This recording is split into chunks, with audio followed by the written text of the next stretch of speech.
వాక్యం అందబడుతుందని నేను హ్యాపీగా ఫీల్ అవుతూ ఉండేదాన్ని. సో ఈరోజు ఆంటీ నాకు ఫోన్ చేసి చెప్పారు నువ్వు సాక్ష్యం చెప్పాలని చెప్పేసి. సో ఇప్పుడు నేను సాక్ష్యం చెప్తాను. నేను పుట్టుకతోనే మా మమ్మీ వాళ్ళు చర్చ్కి వెళ్ళటం స్టార్ట్ చేశారు. సో నాకు చిన్నప్పటి నుంచి దేవుని బిడ్డగానే సండే స్కూల్కి పంపించేవారు, కానీ నేను అసలుకి వెళ్ళేదాన్ని కాదు. సండే స్కూల్లో కూర్చోబెడితే వెనక్కి వచ్చేసేదాన్ని. అండ్ నాకు చాలా బ్యాడ్ బిహేవియర్ ఉండేది. అంటే మా మమ్మీ డాడీ కూతురు అని చెప్పేసి చాలా గారాబం చేసి పెంచారు. సో అందుకని చెప్పి నేను చెప్పిందే వినాలి, ప్రౌడ్నెస్. అండ్ మా మమ్మీకి ఏం చెప్పినా వినేదాన్ని కాదు. నా బిహేవియర్ వల్ల మా మమ్మీ చాలా బాధపడిపోతూ ఉండేది. కానీ ఆ చిన్నతనంలో నాకు తెలిసేది కాదు. సండే స్కూల్కి వెళ్తానా తెలిసేదేమో, కానీ సండే స్కూల్ అస్సలు కూర్చునేదాన్ని కాదు. సో నేను చిన్నతనంలో మంచిగా బిహేవ్ చేయలేదు అండ్ గాడ్ గురించి తెలుసుకోవడానికి నాకు అవకాశం దొరకలేదు. అండ్ అలానే గ్రాడ్యువల్గా పెరుగుకుంటూ వచ్చాను. తర్వాత మా ఎడ్యుకేషన్ పర్పస్ మేము లాడ్జీ సెంటర్కి రావాల్సి వచ్చింది. కానీ అక్కడికి వచ్చినా కానీ మన సహవాసం విజయవాడ వెళ్ళే వాళ్ళం, కానీ ఇక్కడికి రాలేదు మేము. దాని తర్వాత మళ్ళా మా అన్న 10th అని చెప్పేసి నగరాలకు షిఫ్ట్ అయిపోయాము. సో అక్కడ నుంచి మేము అంకుల్ వాళ్ళ గార్డెన్ సెంటర్కి స్టార్ట్ అయ్యాము. అక్కడికి వెళ్ళాక మంచిగా పడుకునేదాన్ని, కానీ వాక్యం వినేదాన్ని కాదు, ఏమి చేసేదాన్ని కాదు. మా మమ్మీ కూడా ఈ అమ్మాయికి చెప్తే వినదు, గోల చేస్తుంది అని చెప్పేసి నిద్ర వస్తుందంటే పడుకోమని చెప్పేవాళ్ళు. సో అలాగా ఆ టైంలో కూడా నాకు దేవుని గురించి తెలుసుకోవడానికి నేను ఛాన్స్ ఇచ్చేదాన్ని కాదు. మా మమ్మీ తీసుకెళ్ళేవాళ్ళు, కానీ నేను అస్సలకి వినేదాన్ని కాదు. అలా కూర్చుని పోతా ఉండేదాన్ని. కానీ ఇక్కడ గార్డెన్ సెంటర్కి వచ్చిన తర్వాత ఇంకా పడుకోకూడదు, కొంచెం పెద్దదాన్ని అవుతాయి, కనీసం కూర్చున్నా అని చెప్పి స్టార్ట్ చేశాను. అలా కూర్చుని అప్పుడు ఒక మాట ఇప్పుడు ఒక మాట. నాకు పాటలు అంటేనే బాగా ఇష్టం. పాటల వరకు వినేదాన్ని, కానీ వాక్యం అసలు వినేదాన్ని కాదు. సో కానీ దేవుడు అప్పుడు ఒక మాట ఇప్పుడు ఒక మాట మాత్రం వినేదాన్ని. వచ్చింది కదా ఒక్క మాట వినాలి. నాకు ఒక అలవాటు ఏంటంటే, మన సహవాసం మీటింగ్స్ కానీ న్యూస్లు వినేటప్పుడు కానీ అక్కడ ఏం చెప్తారంటే ఒక్క మాట విని రక్షించబడిన వాళ్ళు చాలా ఉన్నారు. రక్షణ పొందాలంటే రోజు చర్చ్కి వెళ్ళాలి అట్లానే కాదు, ఒక్క మాట వల్ల కూడా రక్షణ పొందిన వాళ్ళు ఉన్నారు. మన వైపులో చాలా మంది ఉన్నారు, మన సహవాసంలో ఉన్నారు అని చెప్తా ఉండేవాళ్ళు. అది గుర్తు పెట్టుకొని ఆ చర్చ్లో కూర్చునేటప్పుడు దేవుడు ఒక్క మాట వల్ల మారుతారంట కదా.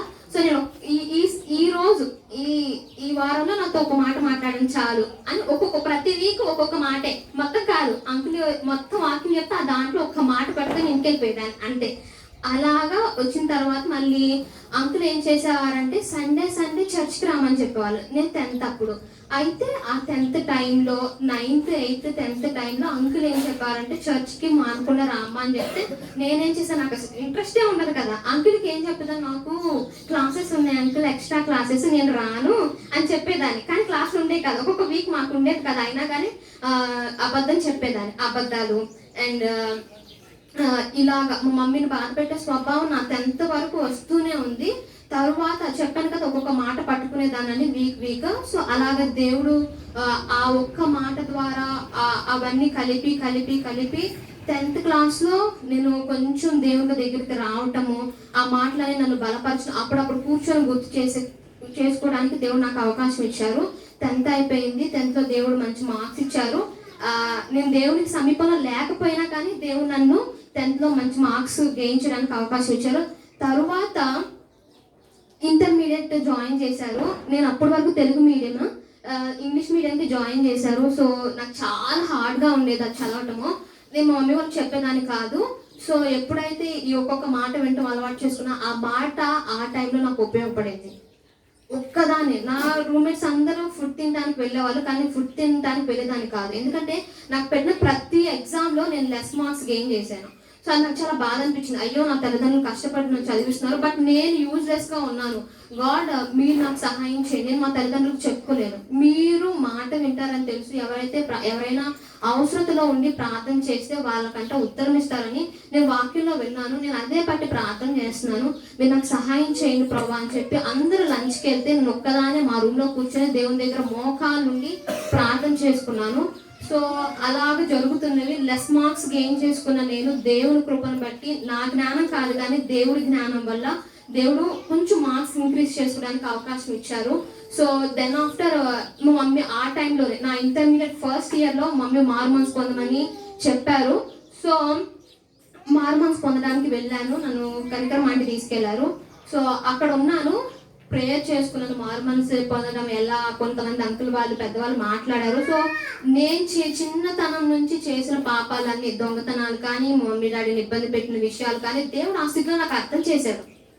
అవన్నీ ఒప్పుకోవటం స్టార్ట్ చేశాను. లాస్ట్ డే వచ్చింది. అందరు మారుమనసు పొందిందంటే ఏదో ఒక సూచన ఉంటుంది, దేవుడు మాట్లాడతారు, ఏదైనా వర్స్ ఇస్తారు. బట్ నాకేం అది రాలేదు. నేనైతే చాలా బాధపడిపోయాను. ఏసయ్య ఏంటి ప్రభువా, నేను ప్రతి ఒక్కటి మీరు నాకు చూపించారు, నేను ఒప్పుకున్నాను, బట్ మీరు నాతో ఎందుకు మాట్లాడట్లేదు, నేను ఇంకా మారుమనసు పొందలేదు, నాకు మీరు అర్థం చేయండి. నా లాస్ట్ డేట్ వచ్చింది, నేను ఇప్పుడు ఇంటికి వెళ్ళిపోయి నేను ఏం చేయాలి ప్రభువా అని చెప్పి అక్కడ బలిపీఠం ఉంటుంది కదా, అక్కడ కూర్చొని అలా ప్రార్థన చేసుకుంటూ పడుకుని నాతో మాట్లాడండి ప్రభావ, నాకు అర్థం చేయండి ప్రభావ, ఇంకేమైనా ఒప్పుకోవాలంటే నాకు హెల్ప్ చేయండి అన్నప్పుడు గాడ్ ఒక దర్శనం లాగా నాకు కనపడింది. ఏంటంటే అందరూ నాకు వాయిస్ వినపడుతుంది అనమాట. సో చాలా మంది వాయిస్ వినిపిస్తుంది. ఏంటంటే ఈ గుడ్డు ఉడకలేదు, చాలా పెద్ద బౌల్లో ఎగ్స్ అనేవి బాయిల్ చేస్తున్నారు, అన్ని ఎగ్స్ ఉడికినాయి కానీ ఒక్క ఎగ్ మాత్రమే ఉడకలేదంట. అయితే అందరూ అంటున్నారు ఈ ఎగ్ ఉడకలేదు, ఇది బాయిల్ అవ్వలేదు అని చెప్పి చాలా మంది అంటున్నారు. అయితే సడన్ గా ఒక చెయ్యి వచ్చేసింది. ఆ చెయ్యి వచ్చేసి ఏదైతే బాయిల్ అవ్వలేదు అంటున్నారో ఆ ఎగ్ని ఇట్లా తీసేసి జస్ట్ ఇట్లా ఓపెన్ చేసి ఇది ఉడికినది, ఇది బాయిల్ అయిపోయింది అని చెప్పారు అనమాట. సో అప్పుడు నా లేని స్థితి నుంచి, వేలెత్తే చూపించే స్వభావాల నుంచి దేవుడు నన్ను విడిపించినట్లుగా నాకు అర్థమైంది. సో అక్కడ ఉన్న పెద్దవాళ్ళకి నేను చెప్తే, ఓకే ఇప్పటి నుంచి నీ పాత స్థితి నుంచి ఏవైతే నీకు ఇబ్బందిగా ఉన్నాయో, దేవుని సమీపానికి రాకుండా అడ్డంగా ఉన్నాయో వాటిని విడిచిపెట్టి మంచిగా జీవించమని చెప్పారు. సో వచ్చాను. అండ్ అలానే ఇంటర్మీడియట్ లో ప్రేయర్ స్టార్ట్ చేసిన నేను ఇంటర్మీడియట్ సెకండ్ ఇయర్ లో కూడా కొనసాగించాను, దాన్ని విడిచిపెట్టలేదు. అంతకు మించి ప్రార్థన చేసుకోవడానికి అవకాశం ఇచ్చారు. ఫెయిల్ అయిపోయి లెస్ మార్క్స్ ఉన్న పరిస్థితుల్లో నుంచి దేవుని నమ్ముకున్నందుకు, దేవుణ్ణి ఆనుకున్నందుకు, ఏమాత్రం మా తల్లిదండ్రులు బాధ పెట్టిన వ్యక్తిగా ఉన్న అన్ని విషయాల్లో దేవునికి సమయం ఇవ్వలేని పరిస్థితిలో ఉన్న నాకు దేవుడు మనుషులను పనుకోకుండా, ఎక్కడా తక్కువ చేయకుండా ఇంటర్మీడియట్ లో నాకు మంచి రిజల్ట్స్ 900 అబోవ్ స్కోర్ చేయడానికి గాడ్ హెల్ప్ చేశారు. సో అండ్ తరువాత మా డాడీ నన్ను బైబిల్లో జాయిన్ చేశారు. నాకు సీట్ రాలేదు, ఎందుకంటే నేను అంత చదవనని నాకు తెలుసు. మా డాడీ ఎల్టీ చేయమన్నారు. నో డాడీ, నాకు ఇప్పటికే మనీ వేస్ట్ అయిపోయింది, నేను జాయిన్ అవ్వను, ఏదైనా ఫ్రీ సీట్ వస్తే జాయిన్ అవుతానని చెప్పారు. కానీ నాకు వచ్చిన ర్యాంక్కి ఫ్రీ సీట్ రావడం ఇంపాసిబుల్. సో నేను అనుకున్నాను, దేవుడు ఏదో ఒక డిగ్రీలో నాకు ఒక ఫ్రీ సీట్ కావాలి, నేను ఎవరిని అడగను, నేను మా తల్లిదండ్రులకు భారంగా ఉండకూడదు, చదువు ఆపకూడదు, ఎలా అయినా సరే ఏదో ఒక గ్రూప్ లో నాకు ఫ్రీ సీట్ రావాలని కోరుతున్నాను. అలానే నాకు హార్టికల్చర్ లో ఫ్రీ సీట్ వచ్చింది నా ర్యాంక్కి. నేను హార్టికల్చర్ చదవడానికి, డిగ్రీ చదవడానికి నేను అనంతపూర్ వెళ్ళాను. 4 years నేను ఒక 10 subjects 5-6 సబ్జెక్ట్స్ చదవడానికి చాలా కష్టపడతాను. కానీ అక్కడ ఉన్న సబ్జెక్ట్స్ పర్ ఇయర్కి పర్ సెమ్కి వచ్చేసి 12 సబ్జెక్ట్స్ ఉంటాయి. కానీ ఆ సబ్జెక్ట్స్ అన్నింటిలో క్లియర్ చేయడానికి దేవుడు జ్ఞానం ఇచ్చాడు. అండ్ అక్కడ 4 years మా మమ్మీ డాడీ వాళ్ళకు దూరంగా, సావాసానికి దూరంగా, అంకుల్ ఆంటీ వాళ్ళకు దూరంగా ఉండేదాన్ని. చర్చ్కి వెళ్ళడానికి నాకు అవకాశం ఉండేది కాదు. అప్పుడు నాకు ఆ టైంలో దేవుడు నాకు ఏం అలవాటు చేశారంటే ఏకాంత ప్రార్థన అలవాటు చేశారు. సో ఎవరి కాలంలో మీరు అందరూ ఉన్నారు, నేను ఆ స్టేజ్ నుంచి వచ్చాను. 1 hour ఫ్రీ ప్లేస్ ఒకటి చూసుకొని వెళ్ళిపోయి ప్రార్థన చేశాను. ప్రతి దాన్ని దేవుడు నాకు ఇది కావాలి, మీరు నన్ను రక్షించారు, మీరు నిజమైన ఫ్రెండ్ అంటారు. సో ఒక ఫ్రెండ్కి ఎలా మాట్లాడతారు, నేను దేవునితో అలా మాట్లాడడానికి దేవుడు నాకు అవకాశం ఇచ్చారు. సో ఎవరి కాలంలో మీరందరూ ఇక్కడ ఉన్నారు, మీ అందరికి ఇవన్నీ తెలిసే ఉంటుంది. కానీ నేను ఎందుకు చెప్తున్నానంటే, కొన్ని పరిస్థితులు మనల్ని ఎలా చేస్తాయి అంటే, తెలుసు కదా, మాకు అన్నీ తెలుసు కదా అని ఇదిలోనే ఉంచుతాయి. మనం ముందుకు వెళ్ళడానికి అవకాశం ఉండదు. ఇప్పుడు అన్ని ప్రిపేర్ అవుతారు సబ్జెక్ట్స్కి, టాపర్ ఏం చేస్తారంటే ఇవన్నీ తెలుసు కదా అని చెప్పి వదిలేస్తారు. కానీ డలర్ ఏం చేస్తారంటే ఒక్కదాన్నే అదే చదువుకుంటూ వెళ్తారు.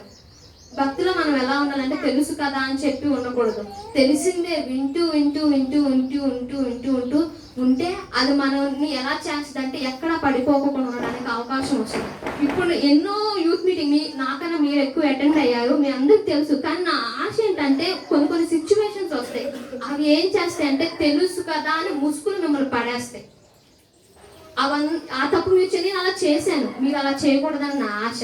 అలాగా పడిపోకుండా ఉండాలంటే మీరు ఏకాంత ప్రార్థన అలవాటు చేసుకోవాలి. నా డిగ్రీలో దేవుడు నాకు ఏకాంత ప్రార్థన కనిపిస్తుంది. నా ఇంటర్లో దేవునితో ఎలా కనెక్ట్ అయ్యి నాకు లేని స్థితిని నేను పొందుకోవడానికి, మనుషులు పడకుండా ఉండడానికి ఎలాగా చేసుకోవాలో దేవుడు నాకు అలవాటు చేశారు. మీరంతా చదువుకున్నారు, లేకపోతే ఉద్యోగాలు చేసుకున్నారు, లేకపోతే ఏదైనా చేసుకునే స్థితిలో ఉన్నారు. చదువుకునే వాళ్ళు ఉంటే ఇంకా బెటర్ మార్క్స్ తెప్పించుకోవడానికి, మనుషులు పడుకునే ఉద్యోగాలు చేసుకున్నారు. ఎంత ప్రెషర్ ఉంటుంది.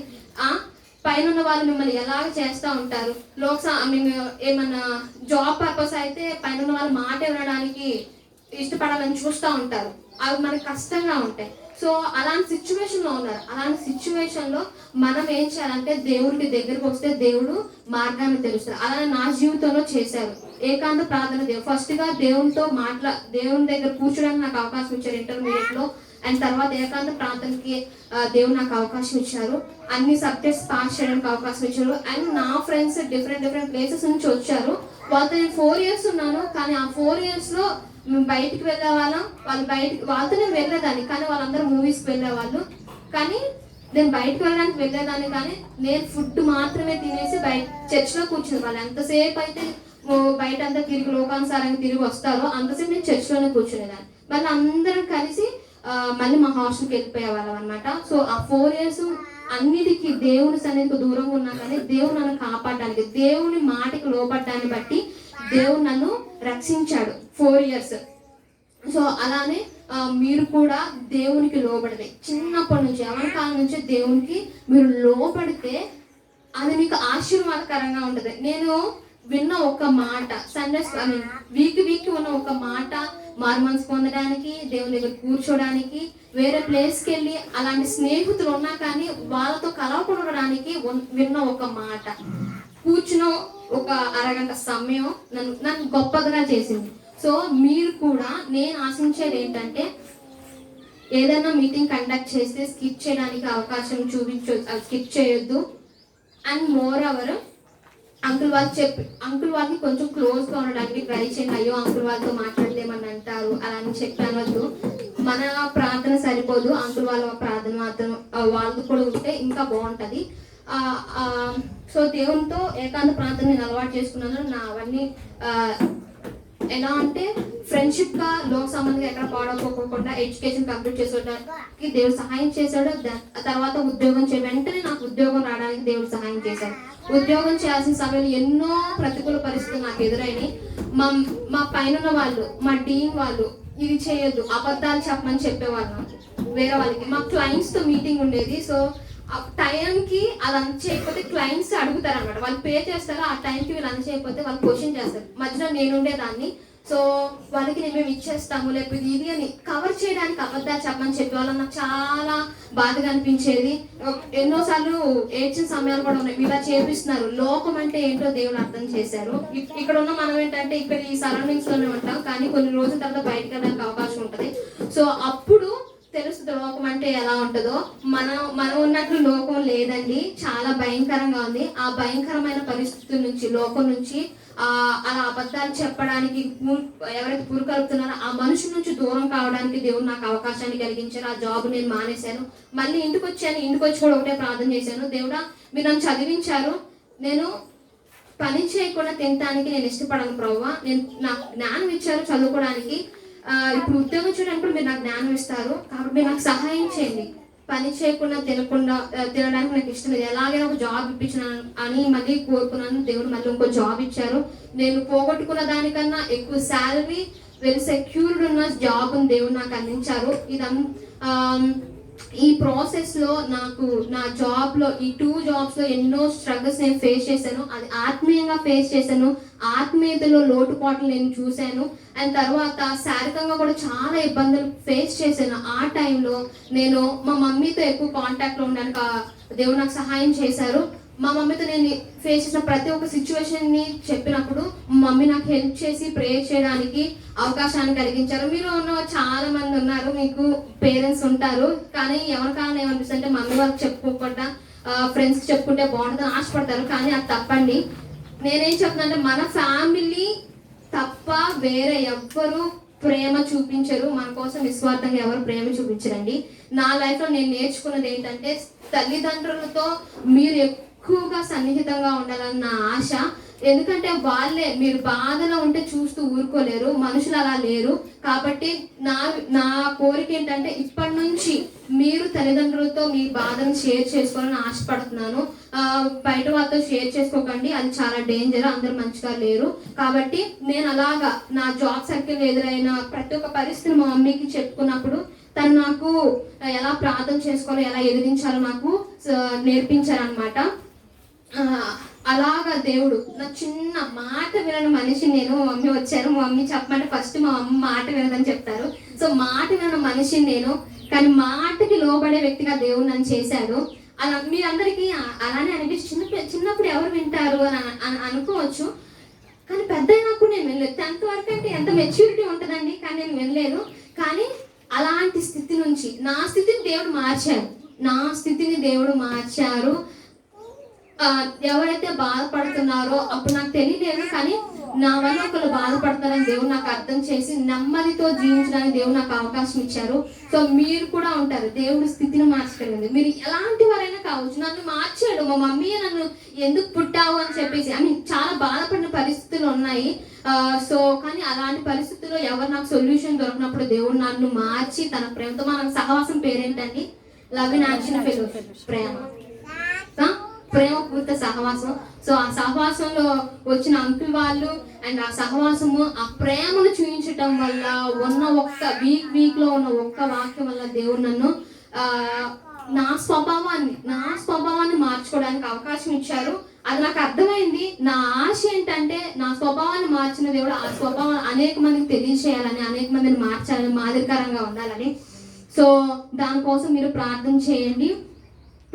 నా సాక్ష్యంగా నేనేం చెప్పాలనుకుంటున్నానంటే, ఫస్ట్ దేవునితో సహవాసం చేయండి, ఏకాంత ప్రార్థన అలవాటు చేసుకోండి, పేరెంట్స్కి ఎక్కువ ఇంపార్టెన్స్ ఇవ్వండి, సహవాస నాయకులకి, సంఘ నాయకులు మీకు అవైలబుల్గా ఉన్నప్పుడు వాళ్ళతో టైం స్పెండ్ చేయడానికి చూడండి. అండ్ తర్వాత ప్రతి దేవుడు మనకు ఒక వాగ్దానం ఇస్తాడు. సో వాగ్దానం తీసుకుని వెళ్ళిపోవటం కాదు, దేవుడు ఆ వాగ్దానం నెరవేరుస్తాడు. నా జీవితంలో జరిగింది. ప్రతి మమ్మీ ఒక మాట చెప్తాను, మీ వాగ్దానం బట్టి ప్రార్థన చేయమని. ప్రతి రోజు స్టార్టింగ్ నుంచి మళ్ళీ ఇంకో ఇయర్ వచ్చేంత వరకు ఆ వాగ్దానం మా బైబిల్లో ఉంటుంది. ఆ వాగ్దానాన్ని బట్టి మేము ప్రార్థన చేసుకునే వాళ్ళం. దేవుడు ఈ వాగ్దానం నెరవేర్చుకుని అలానే అనేక పరిస్థితుల్లో దేవుడు మాకు హెల్ప్ చేశాడు.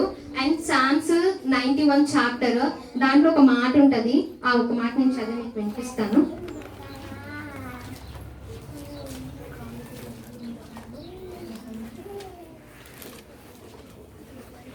Psalms 91 చాప్టర్లో 1st verse, మహోన్నతుని చాటును నివసించువాడే సర్వశక్తి నేను విశ్రమించువాడు. సో యవన కాలంలో మనం దేవుని చాటున ఉండడానికి మీరు ఇష్టపడాలి. నేను అలా చేశాను కాబట్టే ఏ మాత్రం అర్హత లేని వ్యక్తిని ఉద్యోగ రంగంలో కానీ, ఆత్మీయతలో కానీ, శారీరక పరిధుల్లో కానీ, ఫ్యామిలీలో కానీ, సహవాస పరిధిలో దేవుడు నన్ను అభివృద్ధి పరిచాడు. ఎందుకంటే నేను దేవుని చాటున నివసించడానికి ఇష్టపడడానికి దేవుడు నాకు అవకాశం ఇచ్చాడు. అండ్ 14th verse ఉంటుంది, అతను నన్ను ప్రేమించినాడు కనుక నేను అతను తప్పించేది.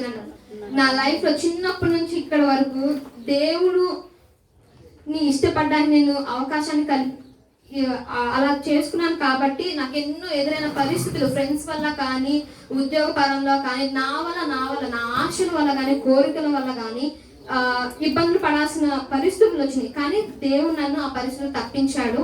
అండ్ అతను నా నామం నెరిగివాడు గడక నేను అతన్ని గణపరిచేదను. దేవుడు అలానే చేశాడు. అండ్ తర్వాత అతను నాకు మొరపెట్టగా నేను అతనికి ఉత్తరం ఇచ్చిన దేవుడు అలానే చేశాడు. శ్రమలో నేను అతనికి తోడైందును, అతన్ని విడిపించి అతను గొప్పను చేసేదను. సో ఈ చాప్టర్ నాకు ఇష్టమైన చాప్టర్. ఈ చాప్టర్ ఏదైతే నేను చదివానో అవన్నీ దేవుడు నాకు నెరవేర్చాడు. ఎందుకు నెరవేర్చారంటే దేవుడికి నేను సమయాన్ని ఇచ్చాను కాబట్టి, దేవునికి ఇష్టకరంగా నేను మారాను కాబట్టి. మనం మారకపోతే దేవుడు ఇవన్నీ చేయరండి. దేవుడు మీకు మారడానికి అవకాశాలు ఇవన్నీ. సండే స్కూల్కి రావటము, యూత్ మీటింగ్కి రావటం, ఇవన్నీ మీకు అవకాశాలు. నేను తెలుసుకోవడానికి 10th క్లాస్ పట్టింది. ఆ తప్పు మీరు చేయకూడదని యూజువల్గా నేను ఇట్లా కూర్చొని నేను మాట్లాడలేను, నాకు చాలా భయము. కానీ నేను చేసిన తప్పు ఎవరు చేయకూడదన్న ఆలోచనతో నేను మీ ముందుకు వచ్చాను. 10th క్లాస్ పట్టింది, మీ అందరికి అంత ల్యాగ్ అవ్వకూడదు, అలా మీరు డిలే చేసుకోకూడదు. ఈరోజు కాకపోతే రేపు అని మీరు డిలే చేసుకోవద్దండి. దేవుడికి నేను లోబడిన పరిస్థితి నుంచి నా లోపడటం వల్ల ఎన్నో అబ్స్టికల్స్లో దేవుడు నాకు ధైర్యాన్ని ఇచ్చాడు, నెమ్మదిని ఇచ్చాడు, సమాధానం ఇచ్చాడు, అండ్ మనుషుల దగ్గర నిలబడడానికి అవకాశాన్ని కలిగించారు. నా ఆశ మీ అందరూ కూడా ఏ పరిస్థితుల్లో లోట్లో ఉన్నా, అది ఉద్యోగాలు కావచ్చు, ఎడ్యుకేషన్ పర్పస్ కావచ్చు, శారీరక పద్ధతిలో కావచ్చు, కానీ దేవుని నమ్ముకుంటే 91 చాప్టర్లో ఉన్నట్లుగా దేవుడు మీకు సహాయం చేస్తారు. దేవుడు ఈ చిన్న సాక్ష్యం మీకు అర్థమైందని చెప్పి అనుకుంటున్నాను. ఏమన్నా తప్పులుంటే క్షమించండి.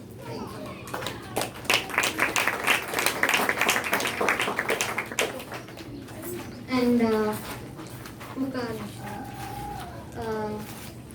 నాకు సాంగ్స్ అంటే చాలా ఇష్టము. సో నాకు 12:20 వరకు టైం ఇచ్చారు.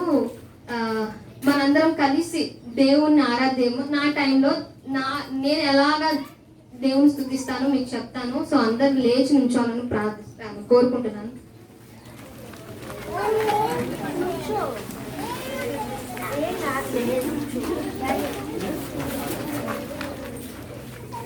సో అందరు కళ్ళు మూసుకోవాలండి. ఒకసారి రాకపోయినా కానీ నెక్స్ట్ టైం పాడటానికి ఆ పాటను అనుభవించాలని చెప్పి కోరుకుంటున్నాను.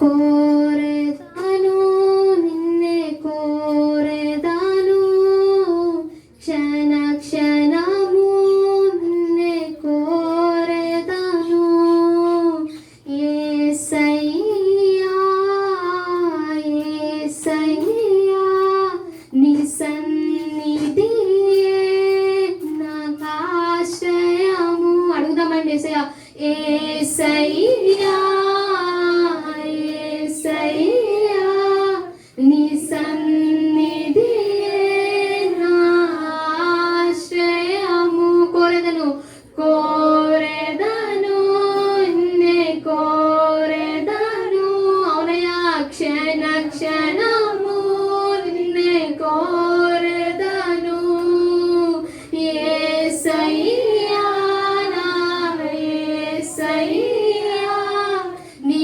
సన్నిధియే నా ఆశ్రయము.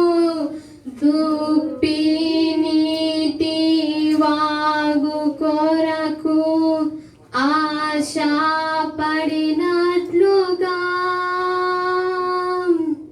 యేసయ్యా నీ కొరకే నేను ఆశ పడుతున్నాను. పాడం దుప్పి నీటి వాగు కొరకు ఆశ పడినట్లుగా, నీ కొరకే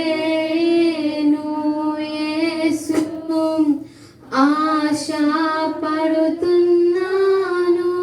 కోరెదను కోరెదను నిన్నే కోరెదను, క్షణ క్షణము నిన్నే కోరెదను, యేసయ్యా యేసయ్యా నా యేసయ్యా నీ సన్నిధియే నాకు ఆశ్రయము. మళ్ళీ కోరెదను కోరెదను, మీ స్వరమందరితో కోరెదను నీ సన్నిధియే నాకు ఆశ్రయం. మళ్ళీ కోరెదను కోరెదను నిన్నే కోరెదను, క్షణ క్షణము క్షణ క్షణము నిన్నే కోరెదను, యేసయ్యా యేసయ్యా నా యేసయ్యా నీ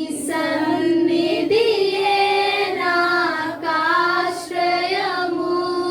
నీ సన్నిధిలో సంతోషమే, నీ సన్నిధిలో సమాధానమే. మళ్ళీ పాడదాం. నీ సన్నిధిలో సంతోషమే, నీ సన్నిధిలో సమాధానమే. యేసయ్యా యేసయ్యా యేసయ్యా యేసయ్యా యేసయ్యా మళ్ళీ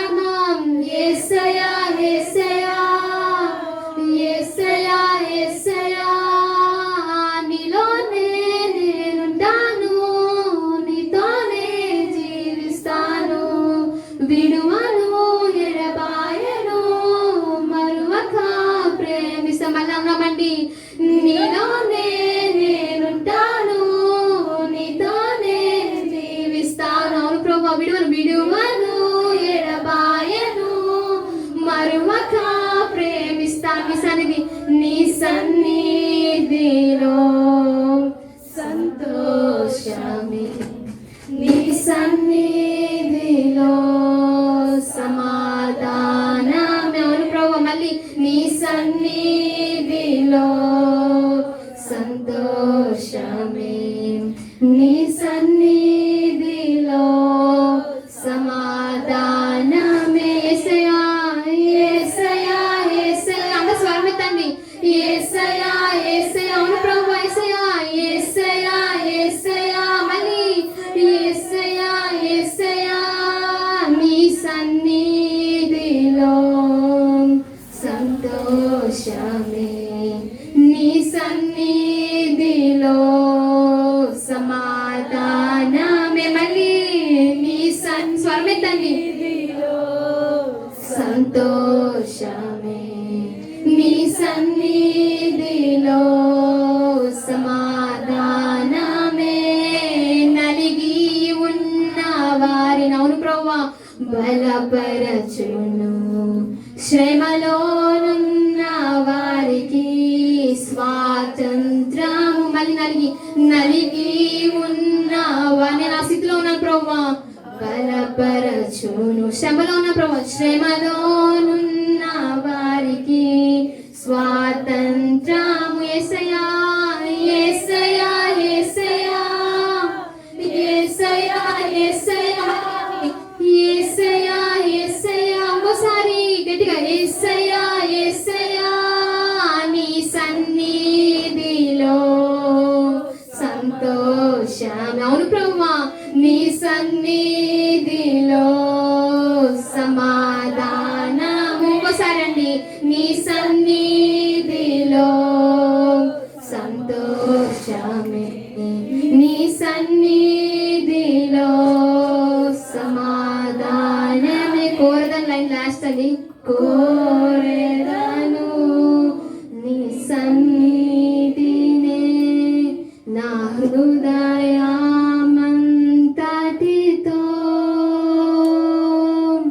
కోరెదను నేను దినము నా మనసంతటితో. ఇప్పుడు కోరదనండి.